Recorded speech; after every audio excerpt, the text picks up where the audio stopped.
What up, YouTube? It's your boy Banks, and we back in the building, you feel me? It's True Talks, cause True Talks, alright? Let's get straight right into it. So you already know, man. Last night I was supposed to drop the video of what happened on the weekend, and there was technical difficulties.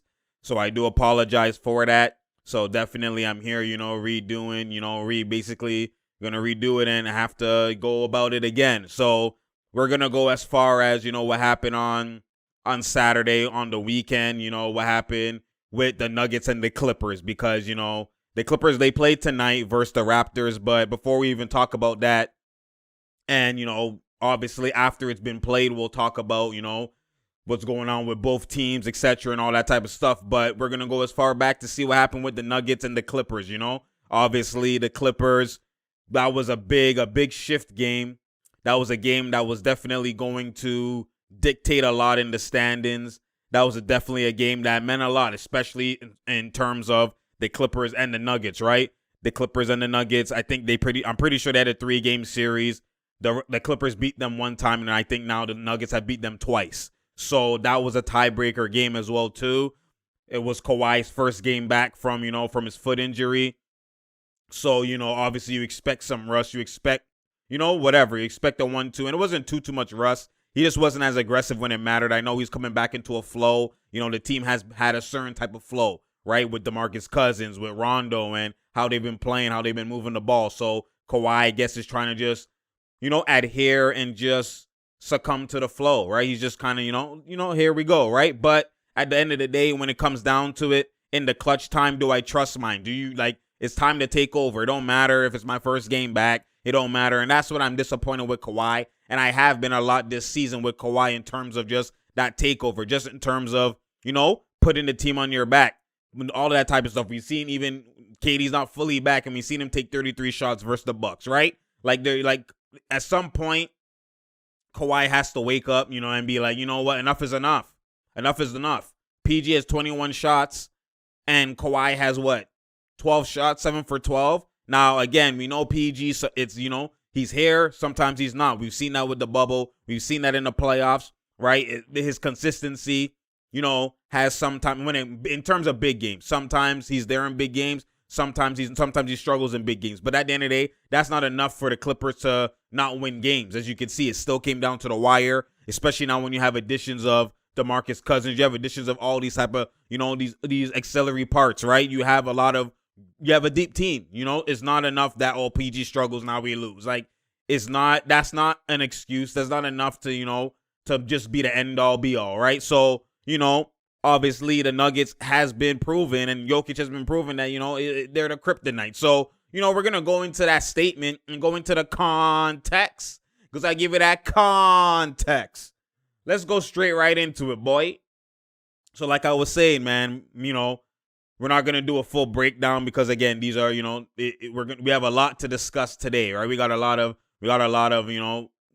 to discuss, basically. So we're going to just talk about it and give just my perspective and just insight, just what I think and what I see is going on. And when it comes to the Nuggets are, they have, obviously, injuries, right? Murray is out for, I don't know if he's out for the whole playoffs and stuff like that, depending on how deep they go. But I'm pretty sure, if I have to take my guess, he has a torn, what is it, ACL, whatever it is, he's probably out for the whole season, right? Jamal Murray is not coming back anytime soon. Then you have Barton. I'm pretty sure it's a hamstring. I don't know if he's day-to-day or if he's kind of he's dealing with what Harden is dealing with, right? Or what KD had earlier, right? Kind of okay, it's the hamstring. You don't want to just integrate him right now and then you're affected in the playoffs. Now, if it is the playoffs, maybe he just plays, right, when it's time. It's enough I could play right now. But you're just being precaution. You're just being cautious, taking precaution, just to be at your best point, percentage-wise, health-wise, going into the playoffs or when the playoffs is here. So Barton will probably come back, right?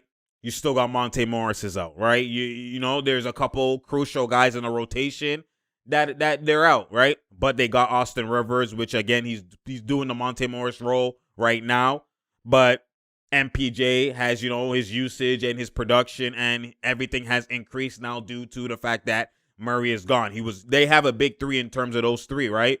But MPJ now has increased. Now that you decrease one, the usage and now the amount of shots and the production that is required and that is needed increases for the other one. So that's what MPJ, that's his role right now. It's mainly MPJ and Jokic, or Jokic and MPJ, and then everybody else kind of fits in where they get in, right? So that's kind of what they're doing right now. And then you still got Gordon, who's still trying to get familiar, still trying to find his way within this offense, within integrating how he's going to insert his dominance or insert his play style with Jokic. It fits with the backdoors and all that type of stuff. But then now off the backdoors, your arsenal, your face-up game, like how do you integrate yourself? How do you play in terms of with this play style? He's still trying to get used to that and get familiar, right? But the Nuggets aren't a team just because they have Jamal Murray, who is crucial and who is their second best player, right? But in the clutch and when it matters, he's mainly their best player. You would think without him it's a write-off, right? Now it could be a write-off deeper runs because we haven't seen MPJ, we haven't seen this team collectively be at that point without him, because he was, especially in the bubble, he was a huge reason to why they got to the conference finals. Like, he was actually more so the main, and then Jokic was the secondary. He was the main. Like, he was that guy, right? So, especially what you remember what he did in the Utah series and stuff like that. But, maybe a deep playoff run isn't the same. We don't know, right? If you have to guess, I can see why you might not be like, okay, we don't believe in them to actually go that deep and all that type of stuff. But they're not no slouch. They're not a team that you just erase. They're a team that could cause problems. They're still a kryptonite team for the Clippers because, again, the reason why the Clippers struggle with the Nuggets, forget the offensive side of the things for the Clippers.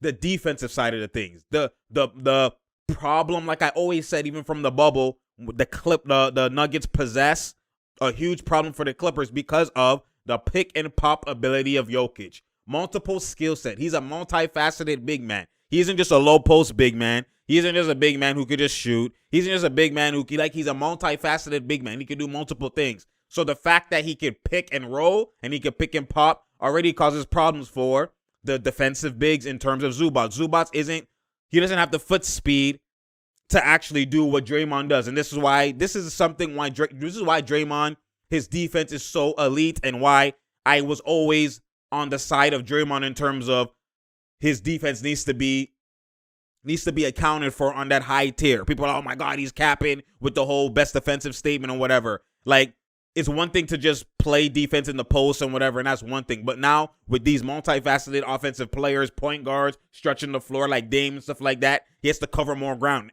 These bigs who could shoot, you have to be able to guard the post. You have to be able to rim protect. You have to be able to swing on the defensive end, cover multiple, mistakes of your team, be the last man back in terms of the anchor. But then in the pick and roll, you have to be able to guard the guards. You have to be able to guard and contain them for a minute, get back, hedge and get back when they space the floor. And then the point guards are kind of going laterally away from the screen, which is spacing out the amount of ground you have to cover in terms of hedging and getting back. Sometimes you have to hedge and get back. Now, if you're switching, you have to be able to contain that guard when you switch. And these are elite guards in this NBA. It's not like, guards who can only shoot mid-range and low and below and stuff like that. This is, come on now, Arsenal guards, right? So this isn't like this defense. Like, you have to be able to do multiple things. And we even Embiid, who's more so a defensive big man, but he's more so an old school defensive type big man. Like, he can guard post, he can rim protect and whatever, but you see him play drop coverage on the screens, and that's why you see Curry fry. You drop coverage on the screens, are you dumb? Like, come on now, you got to be able to push up. Then he pushes up, now it's a switch and it's kill. He can't really, he's not guarding, locking up Steph all day, every day. Some possessions, yes, but it's not like Draymond, his defense is elite. Now, again, this come full circle to Zubac. Zubac is not doing that. Zubac is not stunting and going back to Jokic on the pop. So that limbo, that little time of, that time where it's like, okay, you have to stop that guard, because if you don't, he could do a pull-up. Even Dozier, you're seeing him do dribble pull-ups, right? You're seeing MPJ can do dribble pull-ups off the screen. Obviously when Murray was there, he's doing that, but these other guards can do that as well too. And then now the fact that little brief second where they stunt, give a hezzy, look away, They might pull. You have to stop that guard. If you just leave, he's pulling that, or it's a blow by to the rim, right? You have to stop him and then go back to Jokic popping. Now, that's a tough ask. That's a tough cover. Draymond makes it look easy, but that's one of the toughest things to guard in this NBA, because that's what this NBA is full of. That's what this NBA is full of.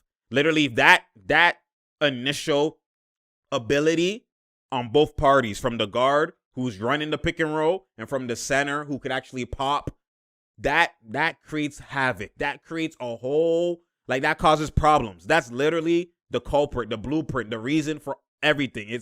From there now it's a can of worms. You know what I'm saying? Like, bro, it's reckless from there. So Jokic, just the fact that he can pop, because now you have to switch. Now that guard just pulls it out. Jokic go to the post, and that's a baby. Auto bucket. Okay? If you don't switch, pass to the pick or pass to the pop, auto bucket. Okay? If you don't stun or you play drop coverage, like I said, dribble pull-ups, auto bucket. I mean, you get abs when you work out. Auto buckets all day. You know what I'm saying? That's what it is. So at the end of the day, man's just working out. Like, and then now Jokic, okay, we don't even need to run the pick. The fact, because at least Zubac was supposed to stop Jokic mano-a-mano. You have to put Jokic in pick and rolls. You have to put him in actions to get the bad defense out of him. Now you put him on the mano-a-mano. The fact that Jokic is frying him, straight abuse, no excuse. My God, spin cycle, I bid Michael, then layups. You know what I'm saying? Wrong foot layups, reverse. Well, not reverse, same side, but it's under the basket. You know what I'm saying? Up and unders. You break his chest, post hook, soft touch. Come on now. Wrong foot, post fade on the baseline. Like, bro, the ability is too much, man. And that's when it's like, okay, Jokic he's literally, it don't matter what team he has around him. Like, in terms of, like, if Murray is injured or whatever with the Nuggets. It don't matter the actual pieces that's playing, because Jokic causes problems with these actions. His ability is the kryptonite for the Clippers. And most bigs on other teams that you see the Clippers play with and play good with don't have that ability. That's why they also struggle with Philly as well, too, because, you know, Embiid could do that as well. But those, like, these, like, most bigs are Rudy Gobert and whatever. So, like, you could get away with, you could gap recover, like, Zubac can play drop coverage. You force him to shoot the mid, and he's going to be able to contest and get back to the alley and stuff like that. Those are easier bigs to cover. But these type of bigs, like, come on now. It's a problem for most teams, not just the Clippers. It's a problem for most teams. But for the Clippers, it's a problem a lot. It is causing a lot of problems. So, you know, Jokic is definitely the kryptonite. Now, I won't say it's going to be the same 3-1 type of situation or like that it was in the bubble if they were to match up in the playoffs, right? Now that obviously the Lakers won the last game, now the 4 and 5 seed is actually Lakers and Clippers and Lakers. So, you know, Nuggets have increased to the 3rd seed. So they might not play the Nuggets in the first round, but again, there's how many games left? Seedings and standings will change daily, right? You know, one day they might lose and the Lakers drop to 7 if Portland wins. Like, you know, they're in it's tight quarters right now. So daily the standings will change. The Mavericks as well. Like, you know, it's a nip type of battle. So when you look at that, you know, I'm not gonna go to the limb and say that the Clippers will actually lose to the Nuggets in terms of just the fact that it will be the same repeat of last year, because again, Jamal Murray in the playoffs will be magnified, him being missed, right? It will be magnified in the playoffs because Jamal Murray on that pick and roll with Jokic and Jamal Murray is so potent, because Jamal Murray, he creates havoc. You can't get away with certain things because off the pick and roll he could fry. You know what I'm saying? Like, he's that Kyrie type ability, you know, Dame, Devin Booker, like, oh, he has that ability. So, you know, and when you look at it from that perspective, he will be needed a lot when it comes to the playoffs, right? But again, the fact that the Nuggets were able to do this kind of damage to the Clippers in this game, now when you look at the Clippers side of things, offensively, I saw some positive things, right? I saw the fact that, you know, Cousins was able to, you can see what Cousins could do come playoff time. The reason why they actually, you know, signed him for the remainder of the season. You could see what he could do. He could break chest. He could shoot the 3. You know, he could bring a lot to the table. right? He could bring a lot to the table, especially versus second units as well. There's a lot he could bring to the table, but even in the closing lineup, you saw him play. You saw him hit threes. That day, it came down to even that 1-3 where they didn't call continuation. And then he still knocked the three right after that, right? Like, Cousins ain't, like, I know he's playing Fugazi minutes and he's playing, like, a bench type of role. He ain't a bench type of player. He ain't that. So, he's still a superstar in that role. Like, he's still, at heart, his mentality, whatever, regardless if his body lets him do it or not, that mind is still there. So you're not having a typical bench role player type of guy. Like, he could close, he's still there. He's still there. In competition, like, he's still there. So, you have to worry about him. He can still get it in the post. You can still dump it to him. Ibaka, you kind of can, but you can't really. So they do possess the same threat in terms of pick and pop, and could do, they're multifaceted, Ibaka and Cousins, but Cousins is more so dominant in the post. And in the playoffs, when the tempo and the pace slows down, you're going to need sometimes a break chest bucket. And then you draw a double team. Now it even gives open shots for PG, open shots for Kawhi. A man could cut, whatever. He could be like the Jokic. And he was the Jokic before Jokic, right? So when you look at it from that perspective, they still had to have that when all fails, right? When things aren't working, whatever, you can still go to that. So I like the fact that they have multiple play styles. They have multiple kind of bodies, or useful, impactful stars, or offensive type of weapons they could go to. They have they have an artistry. They have they have some artillery. They have some weapons, right? So when you look at it from that perspective, that's why I'm like, I know people are getting mad at this whole PG, struggling and whatever, 5 for 21 and all that type of stuff. Like, PG struggling, and this is why a lot of people view it as PG is the culprit and is the problem, but I don't look at it like that. I look at it as PG, you're going to get, it's yin and yang with PG.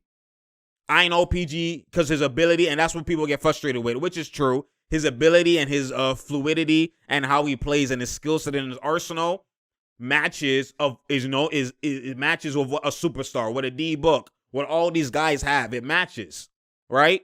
It matches, but it's not performed on that playoff level always. And I'm not gonna go to the extent of people saying like he's straight garbage in the playoffs. Like, I'm not gonna go that far, because if you look at it and you were paying attention, even with OKC, even with Indiana, like, he's had great games. Now with the Clippers, yes, in the bubble he had bad games, but still they were up even with the bad games. So is he really the culprit? Is he really the reason why they don't win? No, because with him playing bad, they still was up 3-1. Like, this game, with them playing bad, they still was in a position to win. What is the difference? When Kawhi don't perform like Kawhi, that's when it's guaranteed loss. So if Kawhi ain't performing like Kawhi, I have a problem. I'm always like that that's that Kobe mindset. I'm always of the mindset of the main guy gotta be the main guy. If the main guy performs and then they lose, then we look at we put our eyes to, yo, PG, what you doing? Hey, yo, Rondo, whoever, what are you doing?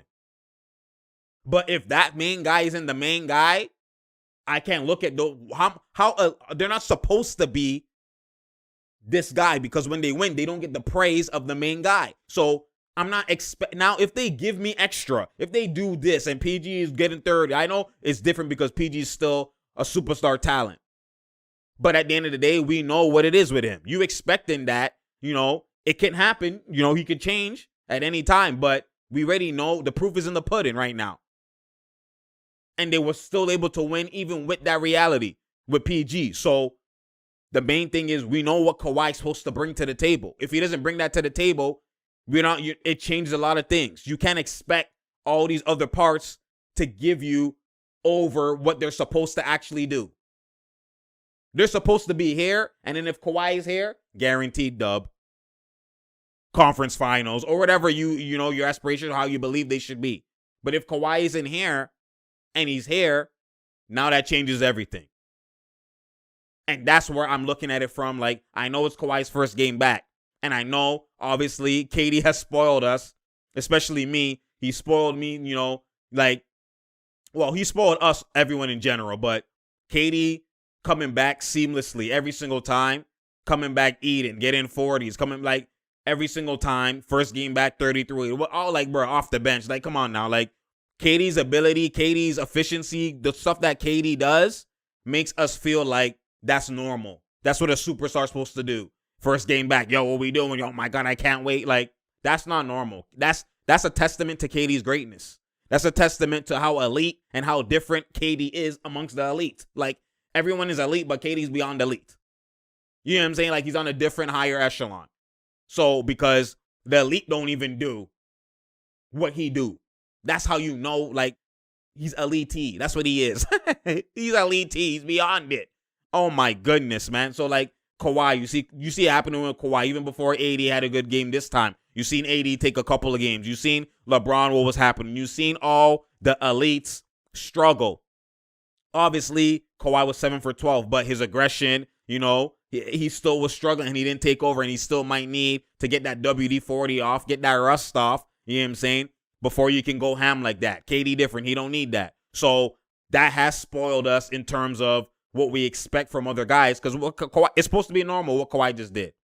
But at the end of the day, you know, I know that what Kawhi, his non-aggression, for me, the reason why I'm harping on it is because it's not just the fact that he came back from injury. If he's always been heavy aggression, heavy killing in the clutch, potent, all that type of stuff, and then only now it's kind of like, okay, I give you the benefit of the doubt. I won't even say nothing. I would explain how, you know, let him get time.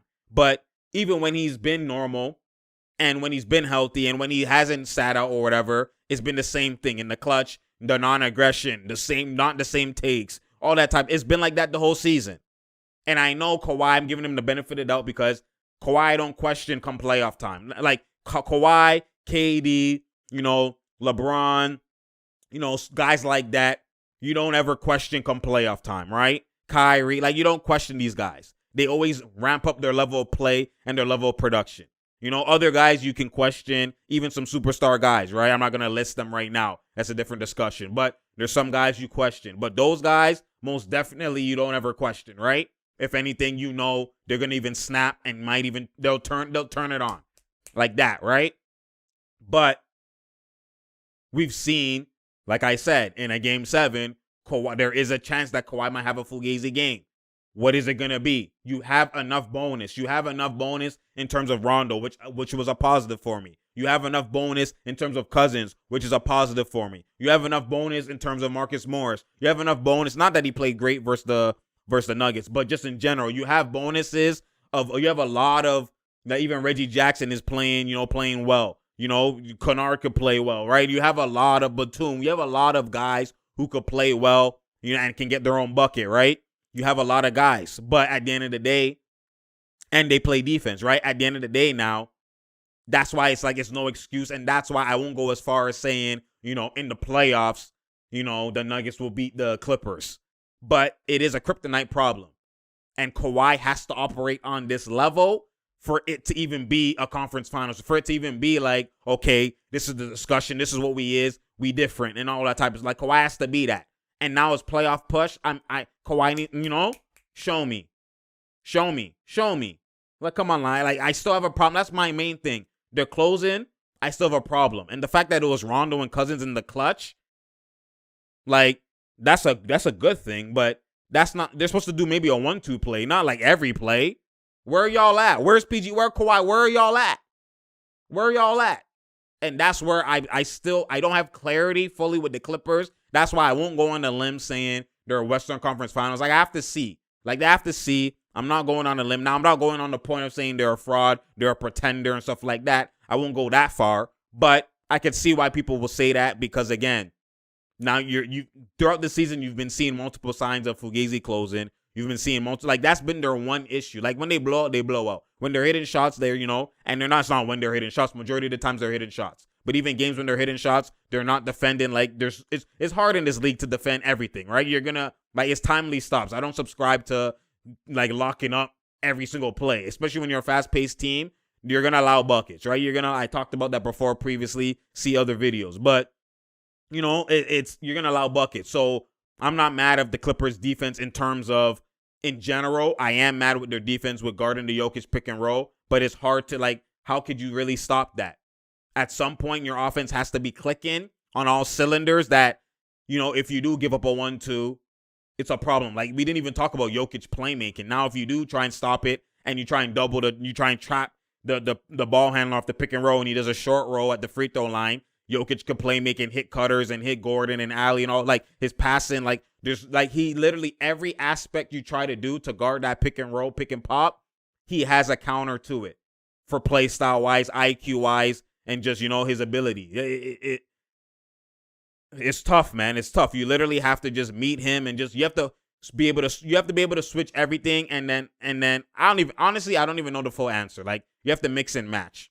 And honestly, I would say switch everything and let Jokic just kill in the post. Because at the end of the day, him getting threes and him diming to easy buckets is more so the problem.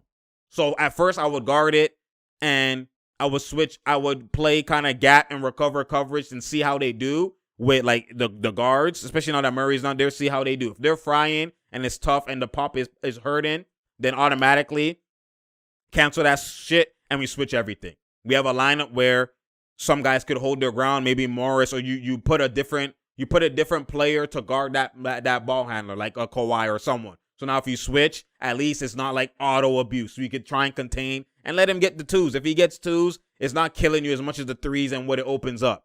And you play from there, and you're going to get a 1-2 stop. He's not going to score every bucket in the post. Now, if he is scoring every bucket in the post, then now you go further and you change. You know what I'm saying? Like, you kind of have to play it by ear. There's not a full-out solution, but it's about picking your poison. Which one do you give up? Which one unlocks more of the team? So if I cancel that one out, he might still get 1-2 points, but they might not win, right? You could see him get 30 and they still lose, right? It's about normally when Jokic is getting 30 and he's getting the 9-10 assists, that's where it's different, right? Because you're unlocking everybody else. But, at the end of the day, this is a problem for the Clippers. It is a problem, especially the fact that y'all knew how important this game was and you still couldn't close it out and you still lost on your home floor. That, like, during the playoff push, that to me was a problem. I didn't like that. Like, you're supposed to take, you're not supposed to lose these type of games. You winning this game is supposed to sell people like, okay, it's playoff push, we ready. Like, you're not supposed to have losses like this. You're not supposed to have that, you know what I mean? Because that kind of, it doesn't, I'm not saying it trickles into the playoffs 100%. Some of it might, but it's not like we've seen teams lose a certain matchup in the regular season and then in the playoffs is complete 360. We've seen that before, right? But this is history. This has history behind it. This is not like a random team. This is the first time you're matching up this season and, you know what I mean? You've seen, this is history. This has context behind it, right? So it's not, you losing to this team sets a different precedent, right? It sets a different message. So I didn't like what I saw from that, but there is positives, like I said, in terms of Rondo and Cousins that I like. There's certain positives that I appreciated that I was like, okay, I could see during the playoffs. I could see why in certain situations, maybe up 3-1, there's no way they're losing, right? When you have Rondo, you have I could see certain things that can play out. I could foresee certain things based off certain different contexts. But then again, we still have to see it play out and we still have to see. I want this last stretch, I better see what elite looks like. So there is a reason to be worried for the Clippers, right? But then there is a reason to also have, on the flip side, to have positive, okay, this is not going to happen. This is not going to happen. We already know Kawhi is going to perform. Like, Kawhi not performing has to happen. I can't assume that's going to happen. I can't assume this 7 for 12 is going to be the Kawhi we see in the playoffs. Like, that's never the case. I have enough sample size that shows me Kawhi is Kawhi in the playoffs. It's even more than what Kawhi is in the playoffs. So, we have to take into account of that. And then not only that, we haven't seen the Nuggets. Like, when Ibaka was there for the Nuggets, that was a win. I mean, when Ibaka was there versus the Nuggets for the Clippers, that was a win. Now, it is a concern, the fact that Ibaka hasn't played in so long and we're not hearing nothing. Sore back, you can't be out with a sore back for this long. Is it worse than it is? There's concerns there. Is he ever going to come back? Is he even going to get 5 games back before the playoffs? Or is he just going to come for the playoffs? Right? We have to see, because if Ibaka's not moving like Ibaka, that changes things as well, too. So this Nuggets team, this Nuggets-Clippers matchup that we saw isn't the end-all, be-all matchup that we're going to see in the playoffs if Ibaka's playing. Because that mobility, that, and also too, that same play style, pick and pop threat, he could play as well, and he, on the offensive side, right? And do damage for Jokic as well too, because he can gap and recover, make him work, right? So we'll see. I'm not too worried, but there is a little level of concern. There is, because again, the clutch, it comes down to clutch a lot of the times in playoffs. That's what it comes down to. Everyone's giving their best foot forward. Everyone's playing defense. Now you add the pressure factor. Now you add the fact that the tempo and the pace slows down. So now every bucket is magnified, right? You're not being able to handle the clutch. You're not being able to perform in big pressure situations, and not during the last stretch, and not having a solid closing go-to. Kawhi doesn't just get 5 straight buckets. PG doesn't just get 3 straight buckets. It's hit or miss sometimes, a lot of the time. So that to me is reason why I have a level of concern, because if you were solidified and if closed in the clutch and there was no problem, but some games you're losing in blowouts or whatever, I know that's not going to translate to playoffs. The clutch translates to playoffs, and that's the only reason why. That's my only concern, which is to me is actually a decent level of concern. It's a 5 out of 10 concern. Let's be real. So we'll see how they perform. We'll see how it goes, but that's kind of my assessment, my takeaways from that. I was more so disappointed. I wasn't happy with the results and with how just the game played out in the end from Kawhi and PG. I didn't like it. But again, there was positive. So, we'll see how it plays out and we'll see how it goes. But, at the end of the day, it's playoff time.